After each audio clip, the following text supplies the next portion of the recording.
I'm here in the little village of St.Fagans, which is just outside Cardiff. And it's from here, in 1648, that the Battle of St.Fagans took place. Behind me you see the castle from this little village, so that's surviving from the day. So in this episode we're going to look at the history of the Battle of St.Fagans.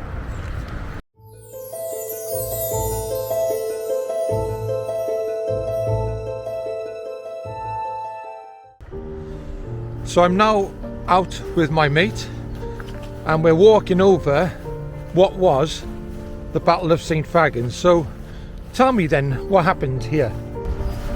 Well, the story basically is on the 8th of May 1648, this small little village here on the western approaches to Cardiff, sitting on the banks of the River Ely, became what was probably the front lines in a new and unending cycle of bloodshed and civil war which had raged across the British Isles for the last 6 years.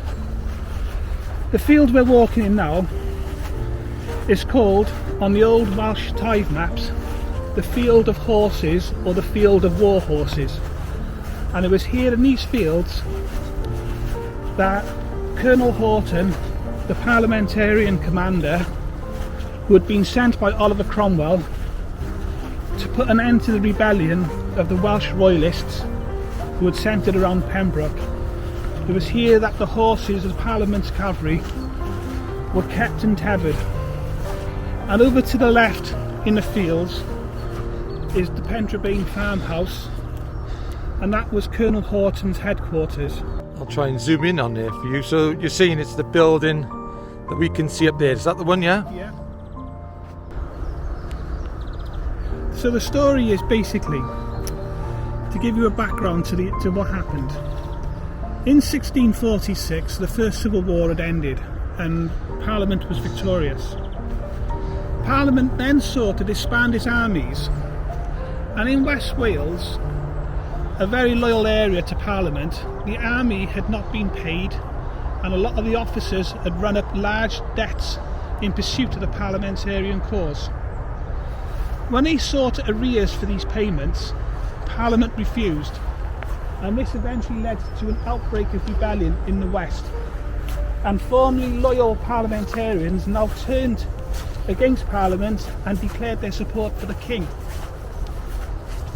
The uprising could quickly spread, and so Sir Thomas Fairfax, the military commander of Parliament, quickly sent immediate troops into Wales under Colonel Houghton with 3,000 well-trained and highly professional and experienced troops. The rebellion was spreading quickly across Wales, and the Royal Rebellious Army was making its way towards Cardiff. At this time, Colonel Houghton was actually in Brecon, attempting to stamp parliamentary control over Breconshire. Hearing that the armies of the Royalists were moving towards Cardiff, he hastily left Brecon and moved towards Cardiff, and here in the village of St.Fagans on the 4th of May he arrived and awaited the next move of the Royalist rebellious army. That's brilliant. Yeah, well, so this area here, this is still part of that, like you say, the Field of War Horses, is it? In the old 1830s Welsh tithe maps, this is called the Field of Horses or the Field of War Horses. Amazing. So this is actually where the horses were actually kept. So now where are we going to go? What's the next part of the battle that we're going to go to? Right, so we've basically come to the area where Parliament had established their positions to block the approach to Cardiff. We're now going to go to a little village called St. Nicholas, and that was the village where the Royalists had set up their camp.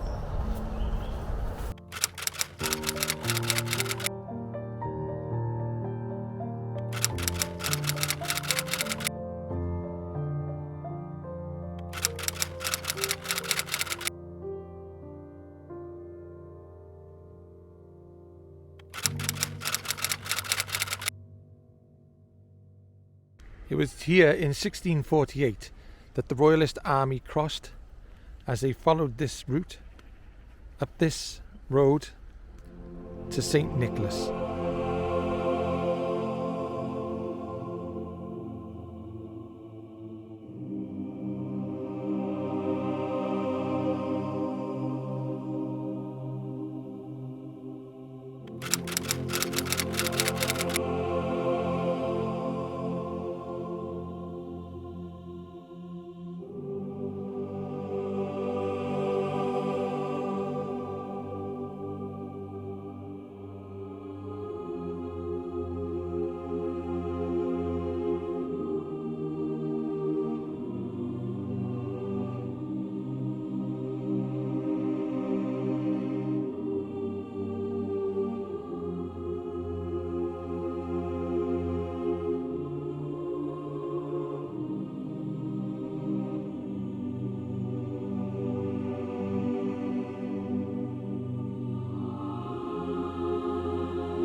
So now we're going to take you over to where the main battle was fought.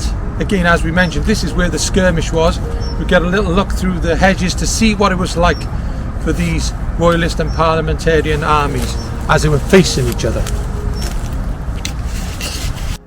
So, we're actually walking on an old Victorian railway track, and this track here cuts right through the battlefield. So what is it that we're looking at on the left and what is on the other side? So what is this? We're looking at this area here. So over there you're looking now towards St.Fagans, the village, and that was basically the intention of the Royalists, to launch a surprise dawn attack, which failed unfortunately, and they were forced then to fall back to their prepared positions behind us on the Dowlais stream, and these hedgerows here became focal defensive points. As they fell back, it was close quarter fighting along this area until they eventually reached their main position over here. So that's over to the right here. So that there, what is that main area there then? The line of trees you see is the stream, the Mount Dowlais stream, and beyond that position there on the rising ground is where the actual Royalist army took up main position.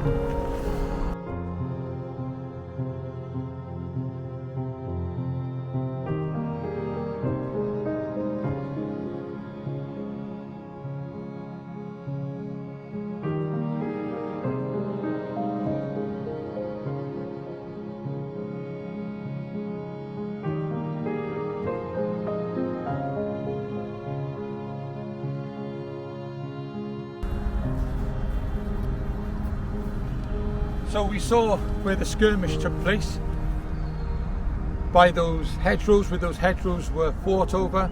We looked over there. We weren't able to get so close because there's pylons, etc., and very muddy, but we took some drone footage, and that's where the main battle of St.Fagans took place. So now what we're going to do, we're going to look at where the rout of the Royalist army took place.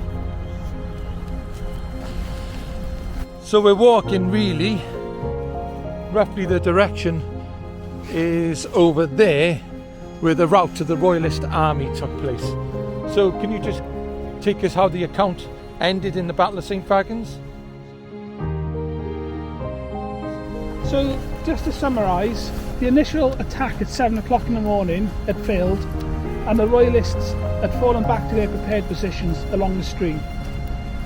Now the action then took on a general conventional form at close quarters with musket and rifle and pike, and it basically lasted for about roughly an hour. Both wings of the Royalist army were beaten back and their cavalry had fled, and the infantry had looked upon the hills around them and realised that the parliamentarians were beginning to encircle them. Once this realisation had kicked in, a general panic ensued, and basically the Royalist army began to flee, some in the direction which they had marched the night before, and others across the fields towards St. Bride's. There were pockets of resistance, and some type of resistance were taking place near the church at St. Bride's, but the end result was basically 300 people were killed on these fields. The majority of them were the Royalists, as they were ill-armed, and approximately 3,000 Royalists were taken prisoner. So I asked you the question, why is it then that the Royalists vastly outnumbered the parliamentarians? How come they were routed so badly? Basically, it's the way the forces were built, were made up, the composition. The parliamentarian forces were professional, veteran soldiers with experience of actually fighting in combat. These were well drilled and well trained troops. The people fighting on the Royalist side, the overwhelming majority, were what was termed as clubmen, basically armed with nothing more than agricultural implements and clubs, with a very small contingent of professional soldiers, and at the end of the day, quality overtook quantity. So just finished our walk now over the battlefield of St.Fagans. It's been good. It's been interesting to find out some of the things that happened in this area. It's a local area to me, and it's nice to find out a little bit more of the history. So that was the end of the Battle of St.Fagans, which was part of the Second English Civil War. It was the end of the battle, but it wasn't the end of the war, because then Northern England took over the campaign. So I hope you've enjoyed this episode, and subscribe if you want to see more of this content.